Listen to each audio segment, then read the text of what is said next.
सूची में है, उसी रिपोर्ट के आधार, उस रिपोर्ट में हम भी एक सशक्त जनजाति के रूप में आज भी जीवित हैं। आज भी हमको कहता है गैर सरकारी आदिवासी कुर्मी, मतलब आदिवासी है लेकिन गैर सरकारी है, सरकारी नहीं है। और सरकारी होने के लिए बस राज्य सरकार का एक रिकमेंड चाहिए, जो 2004 में अर्जुन मुंडा सरकार ने आपको करके भेजा था। और उसमें जो आधार दिया है कि 1913-1938 के आधार पे वहां तक ये लोग सशक्त जनजाति के रूप में रहा है।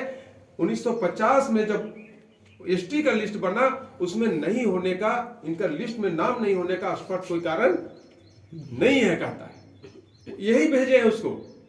और आज इन्हीं का जब बारी आया है कि उसको आगे बढ़ा दिया जाए तो वही हिचकिचा रहे हैं।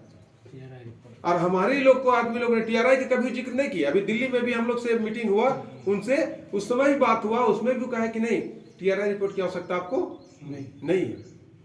और जो प्रक्रिया है उसको पूरा करना था। एक दो जगह थोड़ा रघुवर दास जो थे वो मिस्टेक किए थे कहीं अर्जुन मुंडा के माध्यम से, कि बोले कि रघुवर दास ने आपका कुछ पेपर को गड़बड़ किए हैं, उसको सुधारिए। रघुवर दास को पता चला कि अर्जुन मुंडा ने ऐसे कहा, तो खुद हमको बुलाकर रघुवर दास बोले कि नहीं, हमने तो कोई गड़बड़ नहीं किया है कुर्मी एसटी मामले। और जो भी त्रुटियां था उसको सुधार के अभी भारत सरकार को दिया गया है। और जहां तक बात है कि भारत सरकार ऐसे करेगा नहीं जब तक हम लोग ताकत नहीं दिखाएंगे, तो मामला यही है। और उसके लिए टीआरआई होता है जो नए सिरे से जाना चाहता है। हम लोग का तो सारा चीज है।